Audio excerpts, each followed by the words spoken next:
Que você esteja bem e em paz. Vamos dando sequência, então, à nossa abordagem das pastorais do apóstolo Paulo. Hoje vamos entrar na Pastorais 4. Estaremos observando o capítulo 4 da segunda carta a Timóteo. Perdão, da primeira carta a Timóteo. Então, convido você, caso tenha uma Bíblia aí disponível, a abrir na primeira carta do apóstolo Paulo a Timóteo, capítulo 1. Bom, estamos estudando as três cartas pastorais de Paulo. O apóstolo Paulo ele vem aconselhando Timóteo aqui, desde o capítulo 1 desta carta, transmitindo conhecimento, aconselhando, expondo a doutrina de forma criteriosa, formando bem o pastorado de Timóteo. E agora ele vai mostrar por que tanto cuidado é necessário no ofício pastoral. Por que tanta exigência e tanto cuidado e tanto zelo, tanta preocupação com detalhes, por que tudo isso é importante neste tão importante ministério que Timóteo exercia, que era o ministério pastoral. Então nós vamos entender algumas coisas aqui lendo o capítulo 4. Eu convido você à leitura do verso 1 ao verso 5.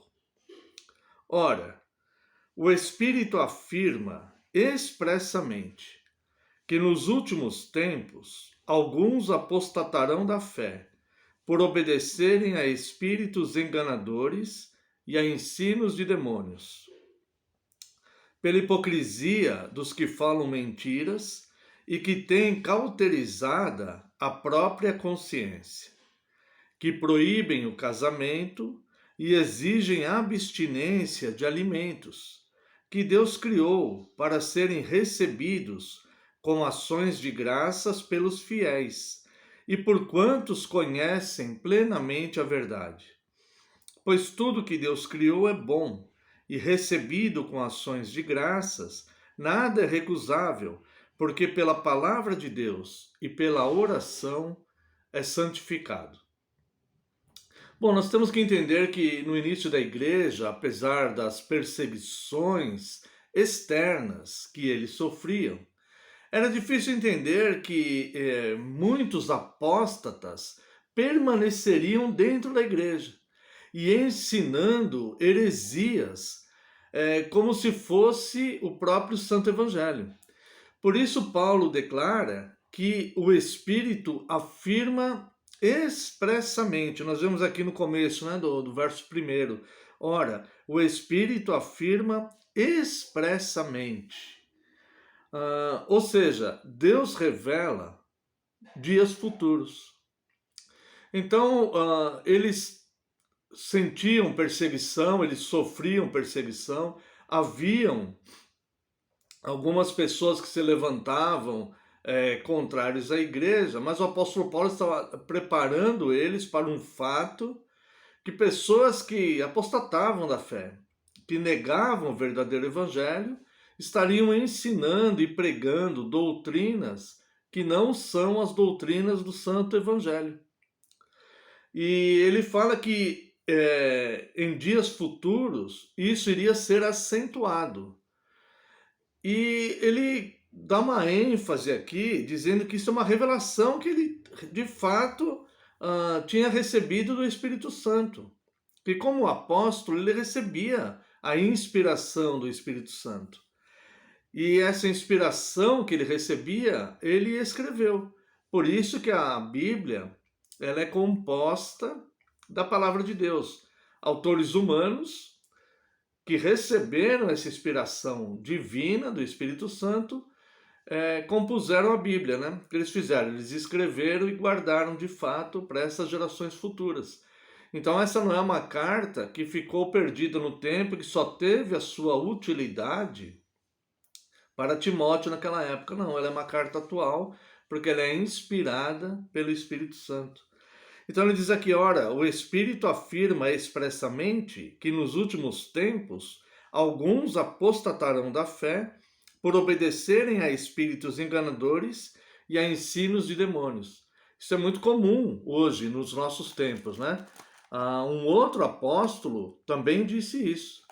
Pedro, ele diz aqui na sua segunda carta, no capítulo 3, verso 3, na segunda carta de Pedro, capítulo 3, verso 3, Pedro diz isso também.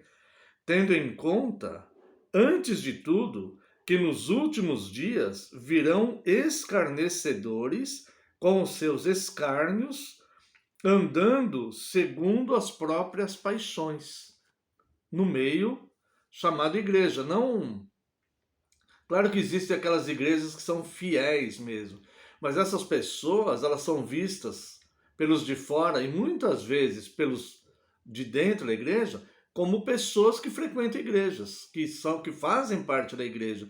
No entanto, eles estão no meio. Escárnio quer dizer zombaria, né? E eles zombam da palavra de Deus totalmente inconsequentemente.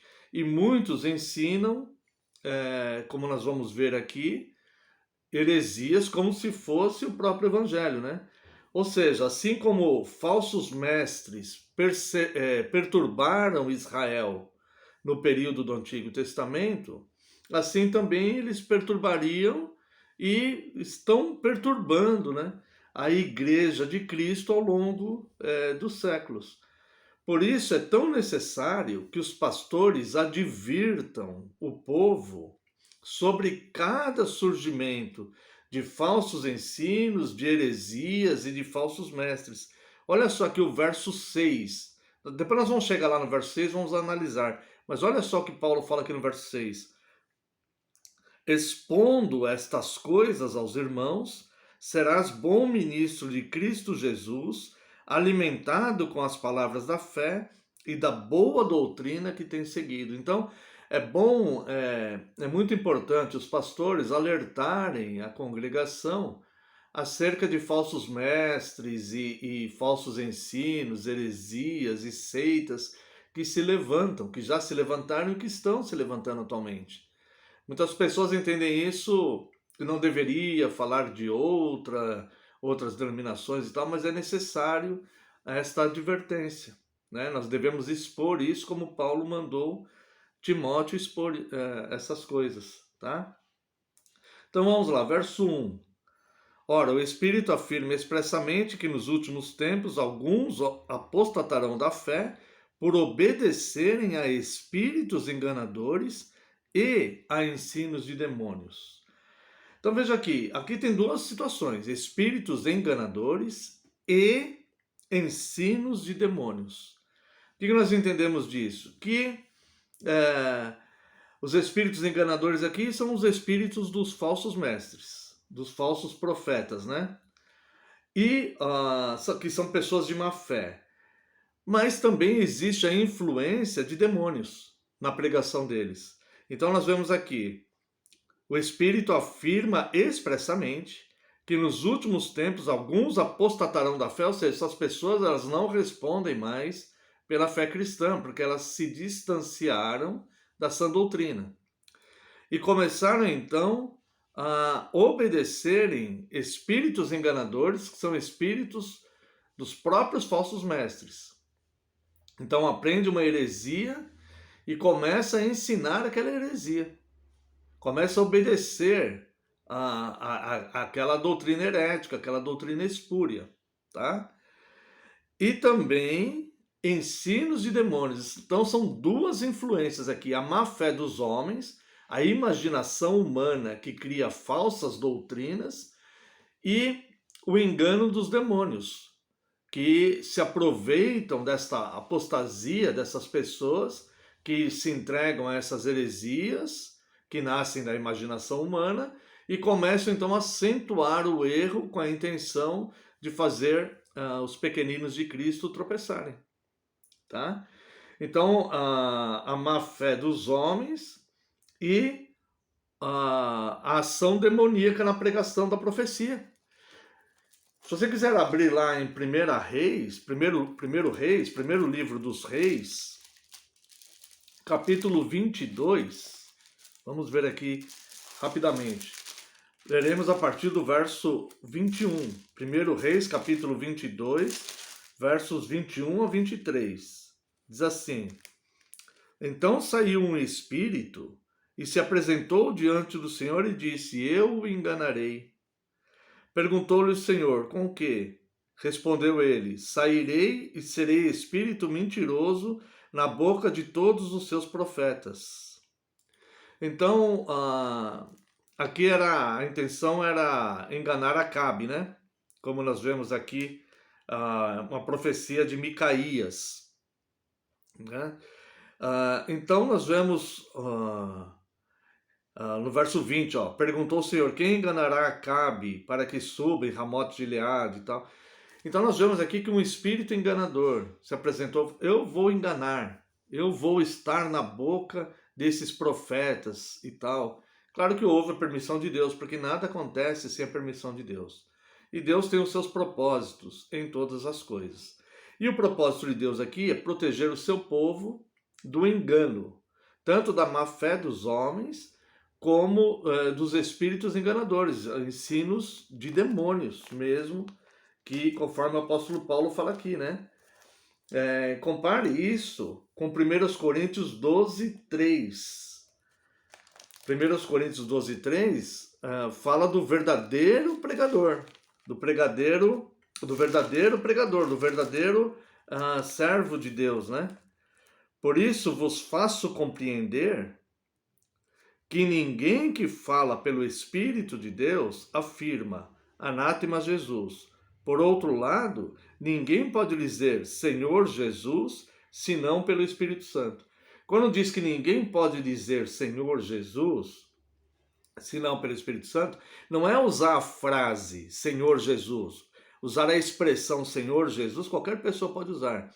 Porque ele está dizendo que ninguém pode dizer Senhor Jesus se não for pelo Espírito Santo, é que ninguém pode ensinar sobre o senhorio verdadeiro de Cristo sobre as pessoas, o fato de ensinar mesmo Jesus sendo Senhor sobre as pessoas, se não for pelo Espírito Santo.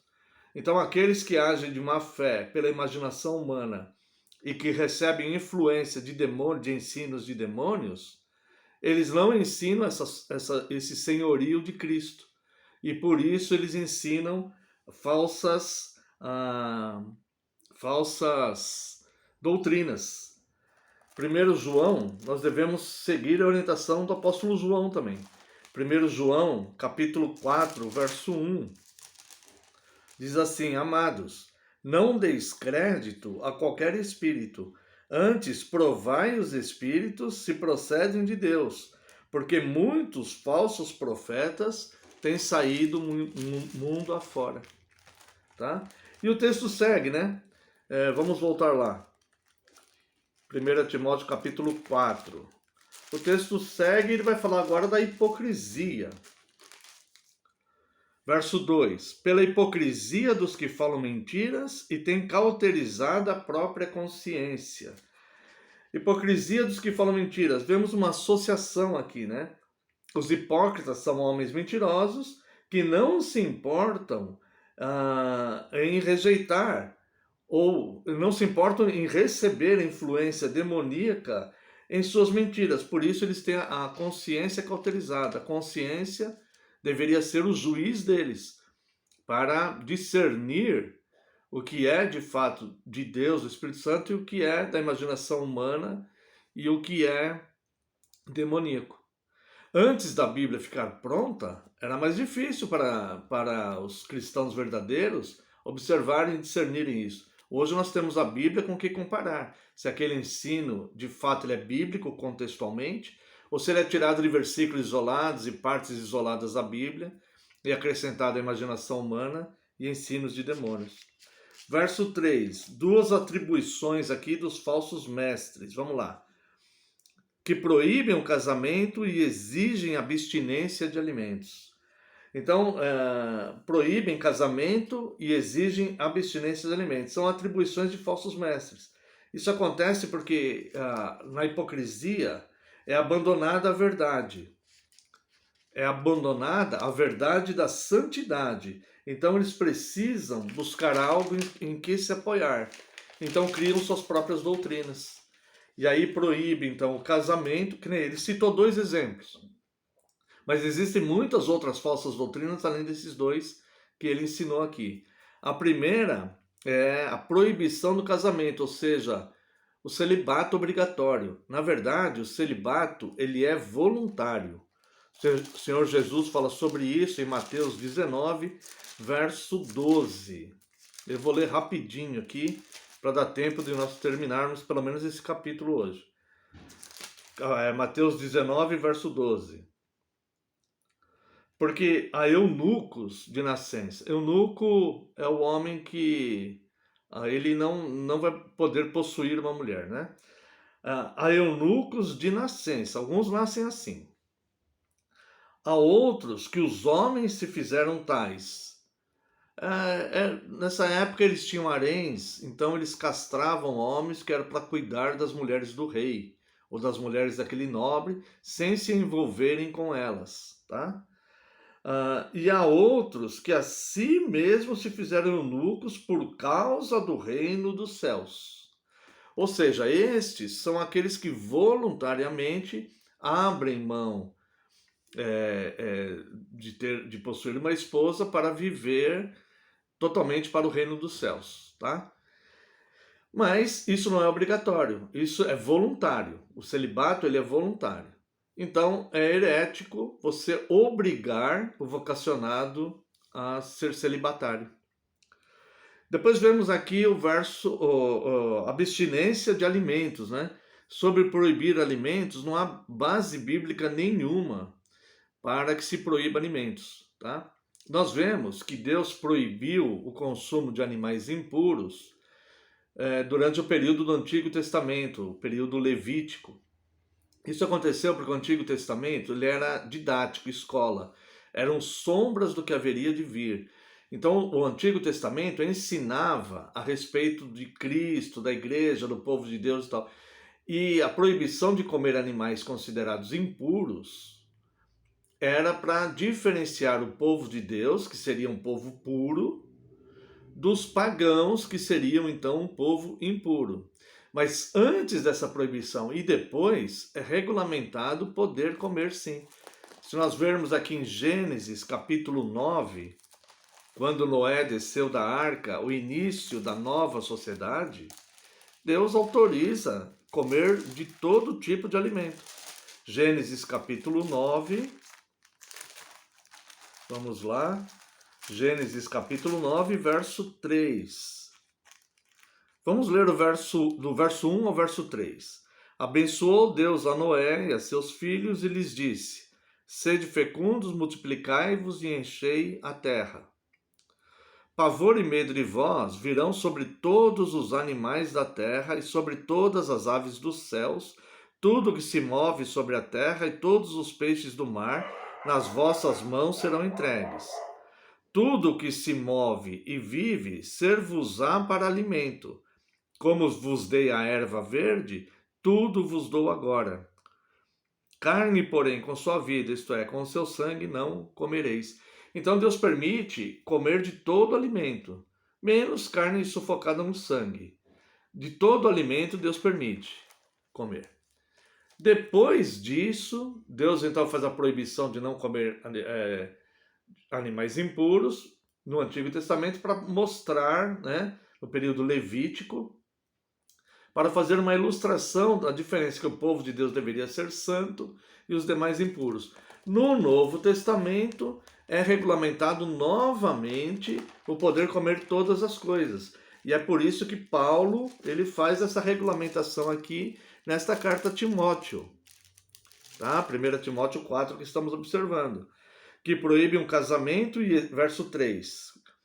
Que proíbem o casamento e exigem abstinência de alimentos que Deus criou para serem recebidos, como ações de graça pelos fiéis e por quantos conhecem plenamente a verdade. Pois tudo que Deus criou é bom, e recebido com ações de graças, nada é recusável. Então todos os alimentos não se pode proibir comer um alimento, desde que ele seja santificado pela palavra de Deus, ou seja, está fundamentado na palavra de Deus que pode comê-lo, como está escrito aqui. e pela oração, dando graças por esse alimento, tá? Por isso que alguns evitam comer o sangue, porque aqui no Novo Testamento a única proibição nessa questão alimentar foi justamente o sangue, né? Atos 15, 20, quando foi feito o concílio de Jerusalém, eles decidiram por isso. Mas escreve-lhes que se abstenham. Foram as 3 proibições que eles fizeram.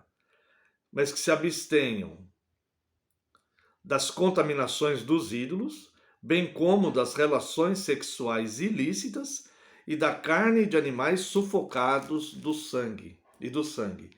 Então, você pode comer a carne do animal, mas eles recomendam que não comam a parte do sangue, como Deus falou na criação da nova sociedade lá em Gênesis 9. Coma de tudo, todo animal, tudo que se move pode comer, menos sufocado no sangue, menos o sangue, tá? Então é aconselhável que evite o sangue, tá? Mas de todos os animais pode-se comer sim. E Paulo então regulamenta isso aqui no verso 4, né? Note que pela palavra de Deus e pela oração, qualquer alimento é santificado, se recebido com ações de graças, né? Pela palavra de Deus, conforme está escrito aqui, pois tudo que Deus criou é bom, e recebido com ações de graça, obrigado, Senhor, por esse alimento. Nada é recusável, porque pela palavra de Deus, que está regulamentada aqui, e pela oração, obrigado, Senhor, por esse alimento, é santificado. Depois nós vemos aqui do verso 7 ao verso 9. Mas rejeita as fábulas profanas e de velhas caducas. Exercita-te pessoalmente na piedade, pois o exercício físico para pouco é proveitoso, mas a piedade para tudo é proveitosa, porque tem a promessa da vida, que agora é a daqui e a daqui há de ser. Rejeita as fábulas, ou seja, rejeita a imaginação humana, doutrinas que nascem da imaginação humana. Às vezes a pessoa lê um versículo e imagina determinada coisa sobre aquele versículo. Ou às vezes nem versículo não lê. Ela tem uma crença, ela imagina algo e começa a ensinar como doutrina cristã. Então Paulo dá orientação para evitar essas fábulas. Na verdade é rejeitar. Por isso nós devemos julgar o que está sendo pregado e ensinado, se de fato tem base fundamentada na Bíblia ou não. Um versículo isolado, uma parte fora de contexto, onde as pessoas usam para proibir bebida, proibir comida, proibir casamento. Não, nós precisamos analisar se de fato temos uma base bíblica para isso, tá? O que é proibido na Bíblia é bem clara a proibição contextualmente. Nenhuma parte, aquilo que é proibido de fato, nenhuma parte tem uma concessão para ser permitido. Verso 10. Ora, é para este fim que labutamos. Labutamos é trabalhamos. E nos esforçamos sobremodo, porque temos posto a nossa esperança no Deus vivo, Salvador de todos os homens, especialmente dos fiéis. Alguns usam esse versículo para ensinar o universalismo. Deus é o Salvador de todos os homens, então todos os homens serão salvos. Mas não pode se aplicar isso, porque existe essa expressão aqui, ó, especialmente dos fiéis. Deus vivo, Salvador de todos os homens, especialmente dos fiéis. Essa salvação especial que é dos fiéis é a salvação eterna.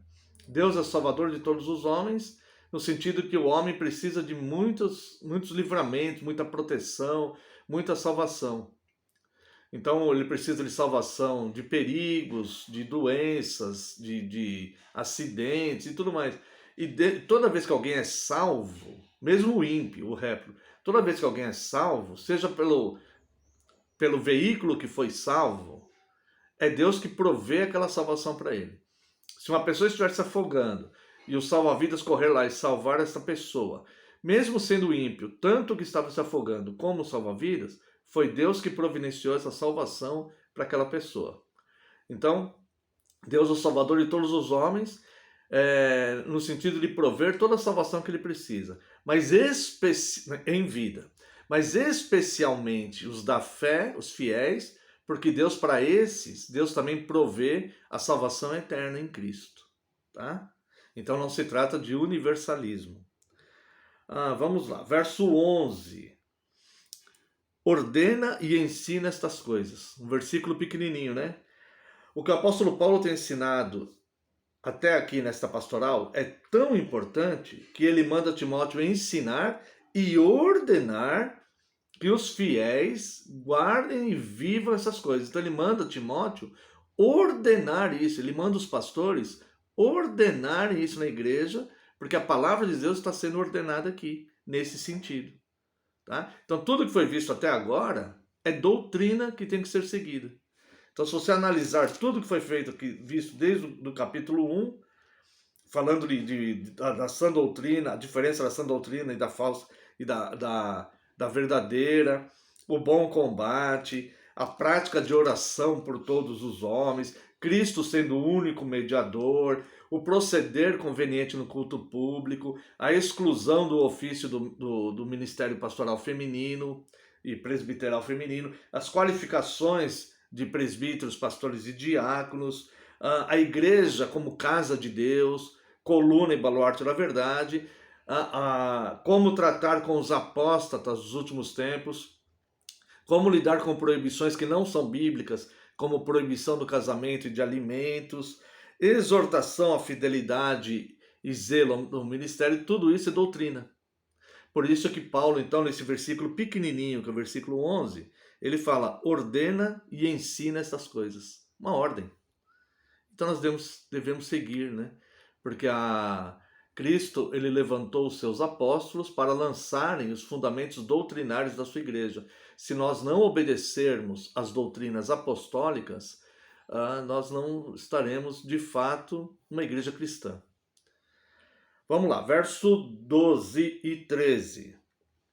Ninguém despreze a tua mocidade, pelo contrário, torna-te padrão dos fiéis na palavra, no procedimento, no amor, na fé, na pureza. Até a minha chegada, aplica-te à leitura, à exortação e ao ensino. Então, Paulo não quer que a idade de Timóteo, que era jovem, era um pastor jovem, iniba a congregação de respeitá-lo, tá? Como pastor. Para um pastor jovem, pastorear pessoas mais velhas não deve ser motivo de empecilho, desde que ele siga fiel e humildemente a sã doutrina, e aconselhe e ensine, mesmo aqueles que são mais velhos do que ele, de acordo com ela, com a sã doutrina. Por isso Paulo fala, aplica-te à leitura. Só assim ele vai poder ser padrão de conduta da sã doutrina para aquelas pessoas. Então ele tem que se aplicar à leitura. Pode ser que ele não tenha uma vivência humana tão vasta como pessoas mais velhas do que ele, pode ser. Mas ele terá que ter uma experiência vasta na sã doutrina, um conhecimento aprofundado da sã doutrina, e por isso que Paulo fala, aplica-te à leitura.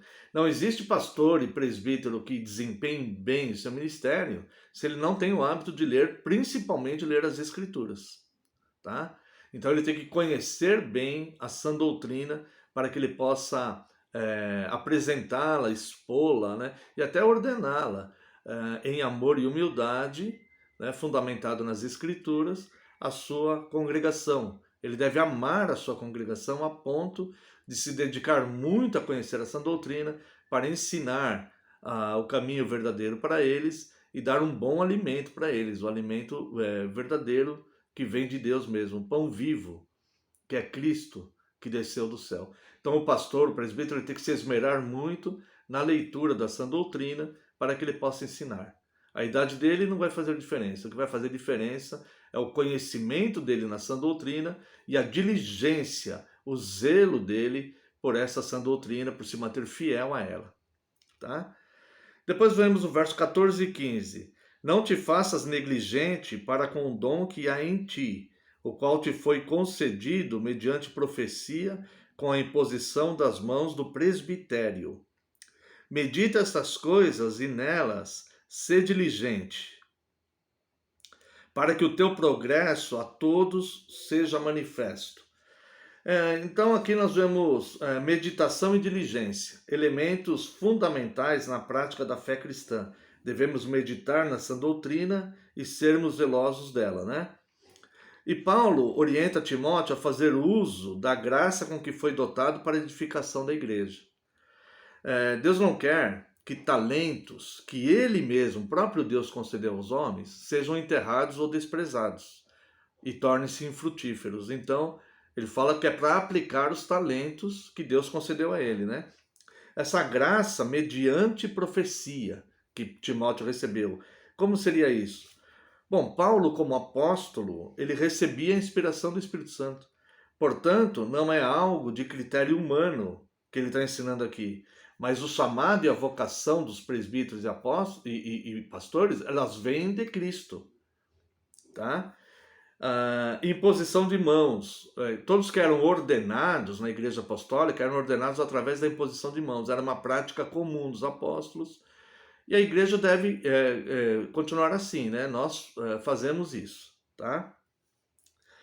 Pela imposição das mãos do presbitério. Presbitério aqui é um colégio de pastores e presbíteros.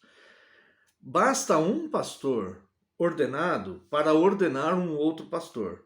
Mas é sempre bom a assistência presbiterial, né? Pessoas que passaram pelos critérios expostos aqui no capítulo anterior para que se tornem presbíteros, né? Pastores e presbíteros. Pessoas que já passaram por esse filtro aqui, estão aptos a serem pastores e presbíteros. É sempre bom essa assistência presbiterial. A palavra de Deus fala que na multidão dos conselheiros há sabedoria. E finalmente o verso 16, para nós encerrarmos, né? Tem cuidado de ti mesmo e da doutrina. Continua nestes deveres, porque fazendo assim salvarás tanto a ti mesmo como aos teus ouvintes. Olha só que interessante. Então, Paulo, ele dá um conselho aqui para Timóteo, no ministério pastoral de Timóteo, que é muito importante para todos os pastores e presbíteros e para todos aqueles que são vocacionados, que pregam o evangelho, que são missionários, que ensinam, sejam crianças, sejam mulheres ou outras pessoas, para todos nós. Aqui diz assim: tem cuidado de ti mesmo e da doutrina. É muito comum acontecer do pastor amar tanto a congregação, se preocupar tanto com a congregação, que ele acaba se esquecendo dele mesmo. Então ele começa a pastorear muito a congregação e fica sem ser pastoreado. Então, cada um de nós, que somos pastores ou presbíteros, devemos ter práticas de sermos pastoreados. Por isso é importante os concílios periódicos, como fazemos na Igreja Reformada, né? Um apacenta o outro. É muito bom o contato com outros pastores e presbíteros. É bom assistirmos também às pregações de pastores e presbíteros que sejam da mesma fé, que passaram pelo mesmo crivo aqui da excelência que a Bíblia ordena aqui, né? E principalmente, eu por prática, eu sempre leio a primeira carta a Timóteo, a segunda carta a Timóteo e a carta a Tito, que são cartas pastorais para eu ir me corrigindo e deixar Deus, a própria palavra de Deus me apacentando, né? Então nós devemos nos dedicar com zelo bastante à congregação, mas não podemos nos esquecer de nós mesmos. Então nós devemos, né? Tem cuidado de ti mesmo e da doutrina.